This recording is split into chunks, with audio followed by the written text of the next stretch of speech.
The NLC chairman has blasted Wike for being a despot and for fighting against only the poor in Abuja. Listen to what he has to say, guys. The new attack by the despot Wike to drive the poor out of Abuja, it is still the extension of that war. It is a war, whereby they tell you that you are building in a place that is not part of the master plan. And the master plan is only known to them. The master plan is in their pocket. And when you are building, they won't tell you it's not complying with the master plan. And they will wake up, demolish your house. And the NLC is saying that those structures are not illegal structures. Those structures should be legalized. Those areas they are demolishing, unless you have an alternative. There is no area they marked out, either quarter plot or half plot, for the poor to live in Abuja. And when the poor manage to get a small shelter, it is being demolished on a daily basis. It is a war against the poor.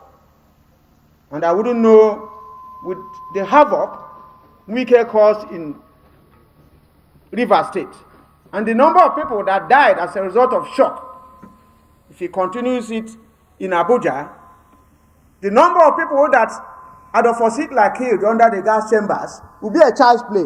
The number of people that will die because of shock over the demolition of their buildings. Some of them are using their pension, their last cover, to erect such buildings.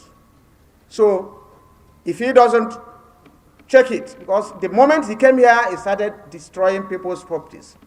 I've not seen that level of wickedness being performed against the Nigerian poor. One major challenge our leaders in Nigeria have is that they don't listen to the people at all. They don't listen to the masses. They don't care to know what Nigerians are saying concerning the hardship we are facing. The NLC president also spoke against President Tinubu's anti-people's policies and fuel subsidy removal, which is not favoring the poor masses in Nigeria. I will allow us to watch the complete video of what he has to say. You can see it clearly that this is a class war. Between us, the dispossessed, and those that have to continue to have. Whether you call it the issue of subsidy or the new attack by the despot Wike to drive the poor out of Abuja, it is still the extension of that war. It is a war, whereby they tell you that you are building in a place that is not part of the master plan. And the master plan is only known to them. The master plan is in their pocket. And when you are building, they won't tell you it's not complying with the master plan. And they will wake up, demolish your house. And the NLC is saying that those structures are not illegal structures. Those structures should be legalized.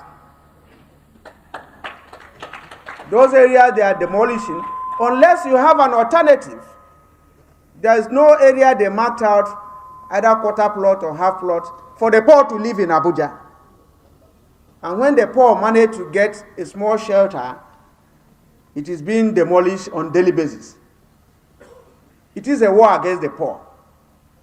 And I wouldn't know, with the havoc Wike caused in Rivers State, and the number of people that died as a result of shock, if he continues it in Abuja, the number of people that out of foreseen like killed under the gas chambers will be a child's play.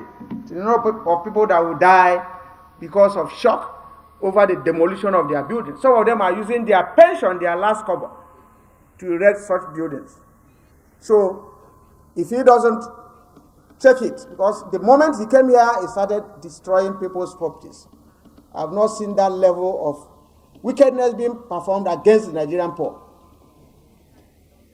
The issue of attack on office of the National Union of Road Transport Employees is an extension of this war, a democratically elected trade union functionaries, and you send police to attack them and bring non-members to claim that they are the caretaker committee leaders. What is happening there is worse than the coup in Niger. Nigerian government should concentrate on the illegalities, on the level of fascism being practiced in Nigeria than talking about the coup and removal of democratically elected government in Gabon and Niger Republic, when they are removing democratically elected people in Nigeria internally. So I think we should check ourselves, check the level of attack on the poor, on trade unionists, and the masses. Now we go to the issue of the subsidy, so-called subsidy removal. They said it was by market forces. And they didn't have time to prepare a palliative for us. The first one came, 500 and something. The next one came, market forces, 600 and something. And we met with the government, and they promised to do something to conclude action within 8 weeks. Today is almost 12 weeks. Nothing has happened, comrades. And there was a further attempt by the same market forces to move it to 700. And we want market forces. Say, if you move it, we are going to meet with you. And behold, the spokesperson of Mr. President came out to attack us that we don't know what we are saying. Comrades, is the spokesperson of Mr. President the market force? Is he the market forces? And up to now, nothing has happened. The National Assembly, thank you very much, the chairman of the Senate Committee on Labor walked in where I was trying to talk. Thank you very much for identifying with us. The National Assembly intervened and said we should give them 1 week. Within 1 week, we met with the Senate President, and he had promised to meet with the President so that they can look at all these issues. Between that time and now, we have not gotten any word from the Senate President. Comrades, we are left rudderless. We are left helpless. The level of despondency is so much. And the announcement we got about the 5 billion allocated to the states is so annoying that you allocate 5 billion to states and how many 5 trucks of rice. If you share 5 trucks of rice to a local government, they won't get one cup. If we had accept the position of the Bureau of Statistics that we have 133 million Nigerians that are multidimensionally poor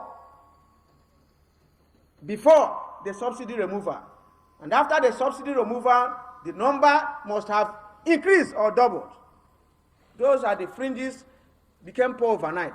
But even if we were to take it without argument, and you multiply 5 billion by 36 states and Abuja, you get about 185 billion. If you divide it by 133 million people that are multidimensionally poor, you won't get up to 1,500 naira. Is that a palliative? No. Comrades, on and on and on. And you take the palliative and give it to governors. Any money you give to governors is not meant for us.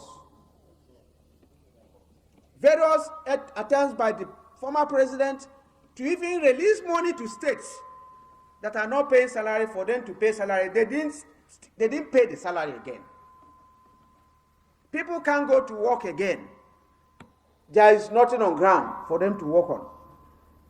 This lamentation has continued on and on and on. Nigerian workers are the receiving end. What the bourgeois are getting is not reducing. They are getting subsidy on daily basis. Some of them that are importing goods, they are giving them import waivers. They are taking care of their allowances, is increasing. That of Nigerian workers is increasing by the day. Comrades, we are here to listen to experts and those that have seen it all. At the end of the day, we will chart a new direction to make sure we serve our people. This, you are talking of keeping people who have homeless. For Nigerians that have passed through slavery, passed through colonialism, passed through all manner of subsidy removal, passed through SAP, all policies that are already down, and you are dealing with them further without anything on ground. The poverty is much. The level of unemployment in Nigeria is unimaginable. The level of unemployment, there's hardly any Nigerian now that is properly employed by what is happening now. And all the areas, there's no social safety net. You don't have any transportation system that is functioning, no hospital. The housing fund is not even remitting what they are deducting from the workers. And even when a worker pays for 35 years, it's not enough for him to get one room. Our pension deductions, we can't say much about them. It's a contribution from the workers' wage. Now, what is it that the state is there doing for Nigerian workers? Where is the welfarist component of the service of the state to the people being governed? This lamentation is getting more. The gap between the poor and the rich is a gulf. It's getting wide by the day. The middle class are disappearing on daily basis, and there's no conscious effort to redeem them. Like I pointed earlier, this administration is not listening to Nigerians. Nigerians have been crying since the removal of fuel subsidy, and now all the policies of the government are not favoring the people. Wike has come to Abuja now. What he wants to do is that he wants to demolish the houses of the poor, not minding what the people are currently going through. Also, the president gave 5 billion naira and 5 trucks of rice to state governors, and Nigerians have not even seen any of those palliative.